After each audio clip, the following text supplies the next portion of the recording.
ഒടിയൻ. പണ്ടുകാലങ്ങളിൽ മലബാർ മേഖലയിലുള്ള ആളുകൾ വൈകുന്നേരങ്ങളിൽ പുറത്തിറങ്ങാൻ മടിച്ചിരുന്നു.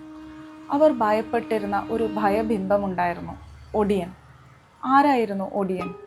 എരുമയായും പോത്തായും കാളയായുമെല്ലാം മനുഷ്യരെ ആക്രമിക്കാൻ വരുന്നൊരു രൂപം. എന്തായിരുന്നു ഒടിയൻ്റെ പിന്നിലുള്ള കഥ? ജന്മികൾ കുടിയാന്മാരെ ഉപദ്രവിച്ചിരുന്ന ഒരു കാലമുണ്ടായിരുന്നു. സമൂഹത്തിൽ അധകൃതരായ മനുഷ്യരെ അത്രത്തോളം ഉപദ്രവിച്ചിരുന്നൊരു കാലമുണ്ടായിരുന്നു. ആ കാലഘട്ടത്തിൽ ബ്രാഹ്മണനും നമ്പൂതിരിക്കും മാത്രമായിരുന്നു ദൈവങ്ങളുണ്ടായിരുന്നത്. എന്നാൽ താഴ്ന്ന ജാതിയിൽപ്പെട്ട പാണന്മാർ, പുലയന്മാർ ഇവർക്കൊന്നും പ്രാർത്ഥിക്കാനോ കരയാനോ ഒരു ബിംബം അല്ലെങ്കിൽ ദൈവം ഉണ്ടായിരുന്നില്ല. അങ്ങനെ പാണ സമുദായത്തിൽപ്പെട്ട ഒരു പാണൻ തനിക്കൊരു ദൈവം വേണമെന്ന ആഗ്രഹത്തോടെ കരിമണ്ണ് കുഴച്ച് കരിങ്കുട്ടി ചാത്തൻ എന്നൊരു രൂപത്തെ ഉണ്ടാക്കുകയാണ്. പ്രാർത്ഥിച്ച് ആ കരിങ്കുട്ടി ചാത്തൻ എന്ന ആ ഒരു രൂപത്തിന് ഒരു ദൈവപരിവേഷം ഉണ്ടാവുകയും ദൈവമായി മാറുകയും ചെയ്യുകയാണ്. അങ്ങനെ പാണൻ്റെ ആഗ്രഹം കരിങ്കുട്ടി ചാത്തനോട് പറയുകയാണ്, ജന്മത്വത്തിൽ നിന്നൊരു മോചനം.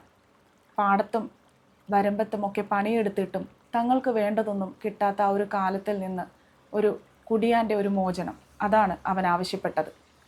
പക്ഷെ കരിങ്കുട്ടി ചാത്തന് പ്രത്യേകിച്ചൊരു വരമോ ഒന്നും നൽകാൻ ഉണ്ടായിരുന്നില്ല. എങ്കിലും കരിങ്കുട്ടി ചാത്തൻ പാണന് ഒരു മരുന്ന് ഉപദേശിക്കുകയാണ്, ഒരു പച്ചമരുന്ന്. ആ മരുന്നിന് വേണ്ടത് ബ്രാഹ്മണൻ, അതായത് ബ്രാഹ്മണ യുവതി ആദ്യമായി പ്രസവിക്കാൻ പോകുന്ന ഒരു ഭ്രൂണം, അല്ലെങ്കിൽ ബ്രാഹ്മണ യുവതിയുടെ ഭ്രൂണമായിരുന്നു ഈ ഒരു മരുന്നിന് ആവശ്യമായി വന്നത്. ബ്രാഹ്മണ സ്ത്രീയുടെ ഉദരം മുളം കത്തി കൊണ്ട് തുരന്നെടുക്കുന്ന ആ ഒരു ഭ്രൂണം, ആ ഭ്രൂണം അരച്ചു കുഴമ്പാക്കി കണ്ണിലും മുഖത്തും കാതിലുമൊക്കെ പുരട്ടി കഴിഞ്ഞാൽ രാത്രിയാകുമ്പോൾ രൂപം മാറാൻ അല്ലെങ്കിൽ വേഷം മാറാൻ കഴിയും എന്നുള്ളതാണ് ഈ മരുന്നിൻ്റെ ഒരു ഗുണം. അങ്ങനെ ഒരു ഗർഭിണിയായ സ്ത്രീ അറിയാതെ അവളുടെ വയറ് തുരന്ന് ആ ഭ്രൂണത്തെ വെളിയിലെടുത്ത് വയറ് പിന്നെയും തുന്നിക്കെട്ടി പഴയ രീതിയിൽ തന്നെ വെക്കാൻ ഒടിയന് സാധിക്കുമായിരുന്നു എന്നാണ് പറയുന്നത്.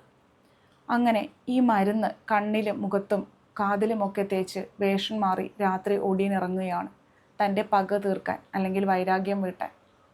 പല രീതിയിലാണ് ഒടിവിദ്യകൾ അവൻ പരീക്ഷിച്ചു പോകുന്നത്. പോത്തായും എരുമയായും കാളയായും ഒക്കെ വരുന്ന ഒരു വശം. മറ്റൊന്ന്, ഒരു ചുള്ളിക്കമ്പെടുത്ത് ഇത് തൻ്റെ ശത്രുവാണെന്ന് വിചാരിച്ച് മന്ത്രം ചൊല്ലി അത് ഒടിച്ചു കളയുമ്പോൾ ശത്രുവിൻ്റെ നട്ടല് തന്നെയാണ് ഒടിഞ്ഞു പോകുന്നത്. രണ്ടാമതായി മയക്കുമരുന്ന് പ്രയോഗിച്ച് ശത്രുവിനെ അബോധാവസ്ഥയിലാക്കി മരത്തിൻ്റെ കൊമ്പിൽ അവൻ്റെ കഴുത്ത് അമർത്തി വെച്ച് കഴുത്തൊടിച്ച് കളയുന്ന ഒരു പ്രതികാരം. ഇത് രണ്ടുമാണ് ഒടിയൻ ശീലിച്ചിരുന്നത്. ഒടിയൻ അതിവേഗത്തിൽ, ഏതൊരു മൃഗത്തെക്കാളും വേഗത്തിൽ സഞ്ചരിക്കാൻ കഴിവുള്ള ഒരു ബിംബമായിരുന്നു. അതുപോലെ തന്നെ പല വേഷങ്ങളിൽ ഒടിയന് പ്രത്യക്ഷപ്പെടാനുള്ള കഴിവുണ്ടായിരുന്നു. പണ്ടുകാലങ്ങളിൽ ഒടിയൻ